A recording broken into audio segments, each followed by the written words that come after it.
So you're a sound designer and you applied for a job in AAA when it comes to sound design in the game industry, and you were given a sound design test from the studio.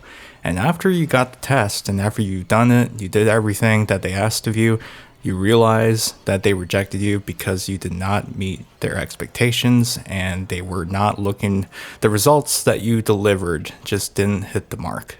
What's up, everyone? My name is Christian. I am a sound designer, freelance sound designer. I've done some work on the game Labyrinthine on Steam, which is a survival horror game where you team up with your friends and you're walking around the maze in different levels with different monsters that are out there to attack you and solve puzzles. And also, I'm the host of the Haunted Behind Design podcast, where I interview game developers, musicians, and voiceover artists in the game industry as well. But yeah, what's going on, guys? I thought I'd cover a very, very hot topic in the sound design community, and probably not just the sound design community, just the overall game developers industry, like perspective when it comes to art tests. So the reason why I wanted to cover this video is because I saw a post on LinkedIn that really sparked attention, not just from indie developers, but it also sparked attention from veterans in the industry who have been doing sound design for a while. And basically, what I wanted to cover and basically do the best that I can to make a really good argument and debate about sound design test and my thoughts. Again, this is just my opinion. And every studio, every person that conducts these tests have different goals, so just hear me out. So I want to start out first with, why do some people just don't like sound design tests? Well, first of all, majority of them are just not paid. And I think that's the biggest pushback I've been seeing with some people who have done these tests, because some tests just take no more than They can take days, and sometimes some tests can take weeks to do. And I'm not saying every studio does this, but there are scenarios where some people will tell their story, their experience, that they'll spend 1, maybe to 3, maybe a whole week to finish a test. And as they're doing these tests, they realize, oh, I'm doing all this work, and I'm not even getting compensated for it. And I'm not even sure I'm going to be guaranteed to get the job. So that is basically why some people don't like the test. The other reason being is the results of what the person who's conducting these tests do not really have a clear idea of what they want. So for example, what kind of tests am I really talking about? Well, sometimes you'll have linear tests. Linear tests are focused on basically what you do as a sound designer. You do a redesign on a clip, right? When you do your demo reel, you do a redesign and you add sounds to the picture. And their way to assess you for those kind of tests is basically based on aesthetic. And the problem is, when you're evaluating someone's skills and their experience over aesthetic, you have a little bit of an issue, because one, it's a very subjective thing. Second of all, you don't even know if the person who asked, hey, do this sound design linear test for us, and they just basically have you do it without any idea of what they want. Sometimes studios will be very vague on what they want. Again, this is just stories I've been hearing from other sound designers who took these tests. I'm not saying all of them are like this. This is just why some sound designers and just some game developers just think tests are sometimes dodgy when it comes to this kind of thing. But basically, when you're given a linear test and they're just literally asking you, hey, give us a sound redesign on this clip. And you do the redesign, you feel like you did a pretty good job, and then they're like, oh, we couldn't vibe with the sound design. We couldn't really see how this fits in our game. But did they really communicate that with you at all?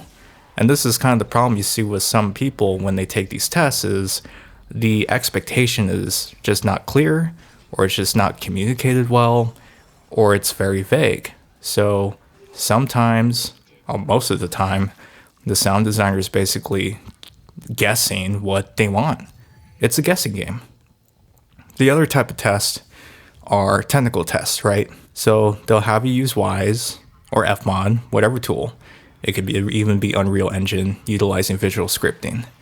And they give you a little bit of a system to work with. They basically give you a small prototype to work on. And while you're working on this prototype, you set up the systems, whether you're using visual scripting or a mix of visual scripting with middleware, like middleware Wise or Fmod. And then they say, hey, this isn't the exact system that was going to work with our in-house pipeline. So therefore, they reject you because they were kind of hoping that you would guess specifically on the system that was actually going to work cohesively with the system that they already have in place in their game. So that is pretty much the pushback that a lot of studios are getting with these sound design tests. Now, thankfully, I have a pretty strong network in the game industry, and I really appreciate everyone that reached out about this question, who took the time to really give me a thorough, detailed, answer and just thoughts about this, because I really do believe some studios should set clear expectations for applicants, especially when it comes to sound design tests. So one of my buddies, I'm talking all these veterans of connections I have. They work at Raven, they work at EA, they work at Amazon Games. So a lot of them pretty much have the same answer, if not just a slight different approach on how they approach tests. So one of them said that basically a sound design test is considered standard, and it's a way for them to get an idea on how you approach sound design for their game. For example, say you're applying for a job where they're making a fantasy RPG game.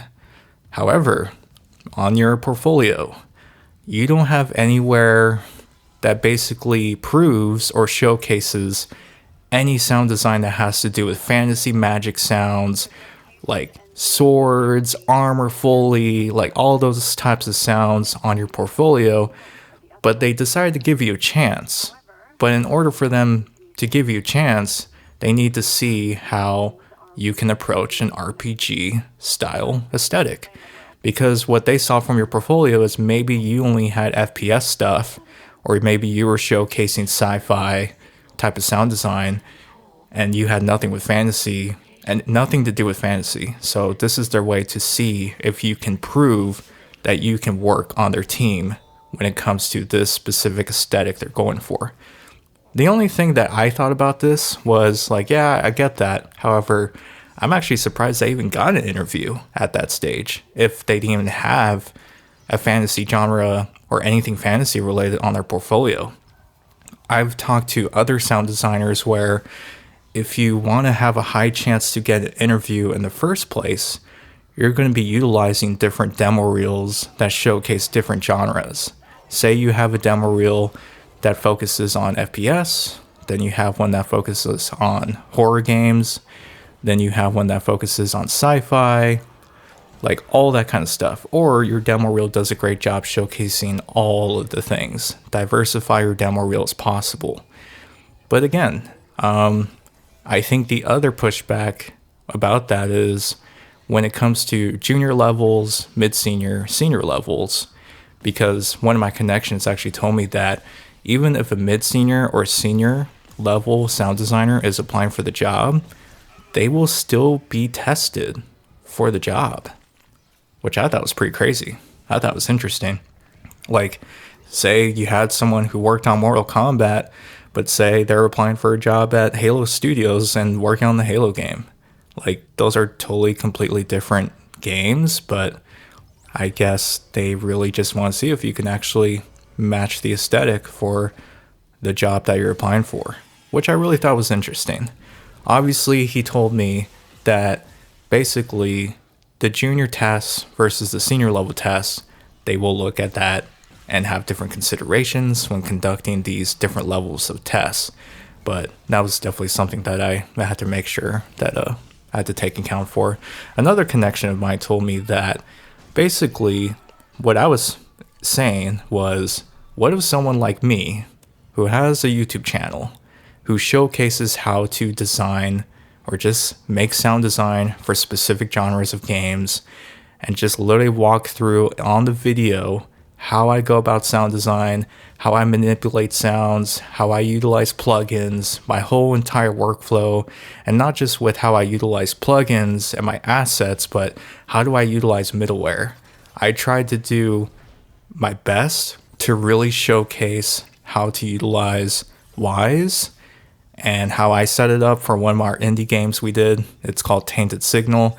If you haven't checked it out, I will put a link in the description for you to check it out, maybe play it and give it a try. It's like one of my first horror games I worked on when I started out as a sound designer. So yeah, just let me know how it goes. But yeah, I made sure I tried to do my best to showcase how I set up Wise, how I implemented the sounds, what events, what containers, random switches, like switch container, all that fancy stuff. So they were like, oh, that's a good point. I've never really thought about it. But the biggest thing is, the thing with portfolios, guys, and this is the biggest thing, you have to understand it from the studio's perspective or the person that is giving you this test. You have forever to work on your portfolio. The portfolio doesn't necessarily show how long or how fast it took you to do the thing. And by thing, I mean the redesigns or the games that you worked on. So some tests, and this is what one of my connections told me, they said that we usually give a test to the sound designer or the applicant to show or to see how fast they can work and how they can utilize existing sound design assets that the studio already uses for the game. Because let's just say, okay, maybe instead of Modern Warfare 2, you're applying for a job for Modern Warfare 3, for example, and they're already using existing assets for the next Modern Warfare game. That's just an example, but it's an existing IP, and they're probably going to use existing assets, if not existing sound effects into the game and systems that they utilize using Wise or any middleware system that they're using. So they just want to see how you utilize their in-house libraries and see how you create the sound design utilizing their pipeline. And that to me made more sense, and that makes sense. But yeah, it was really interesting to really hear that. But here's the thing, guys. I'm a freelance sound designer, and I will tell you, I did get a few interviews with AAA studios. And this might kind of shock people, but I had both interviews tell me, and I'm not going to say who, but I had two lead sound designers that told me, we're not going to give you sound design tests. We're not going to waste your time. That's what they said to me.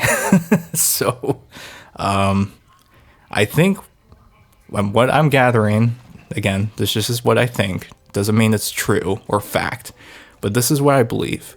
I believe, like I've been saying in my other videos, is establish trust with people.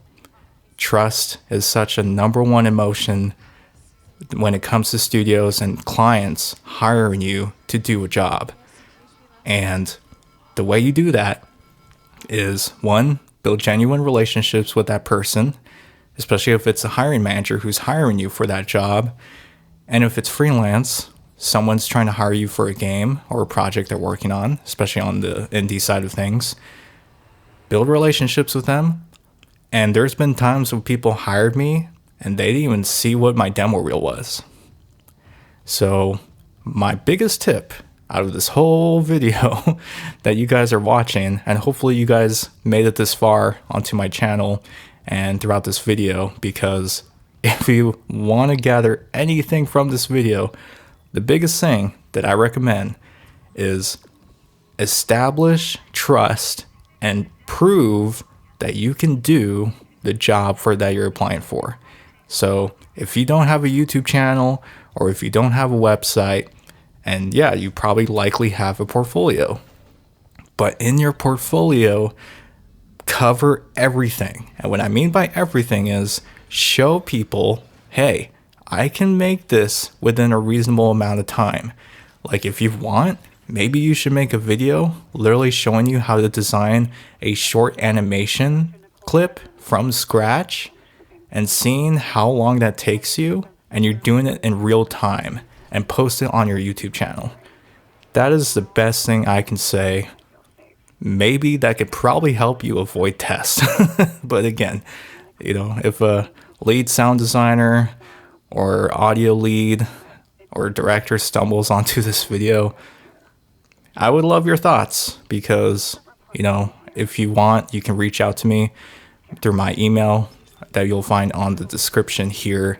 I would love your thoughts too, because again, I think the biggest problem a lot of people have with these sound design tests is, one, they're not paid, and with the fact that they do take time to do sometimes, and just the expectations aren't clear, I'm seeing a pattern of the constant trend of frustration when people take these tests and they waste their time, they get rejected, now they're frustrated, and they hate everything.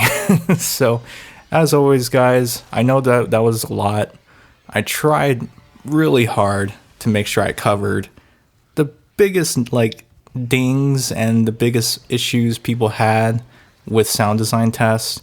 Again, if you're new to the channel and you like the content and you have value, or you've gained value from watching any of my videos, please subscribe to the channel. Also share this video with other sound designers as well, who maybe they need to hear this type of video and they just need a better idea how sound design tests are basically conducted. That would be a massive help, and hopefully that brings some more clarity to them as well. As always, guys, this is Christian, and I will see you guys on the flippity flop.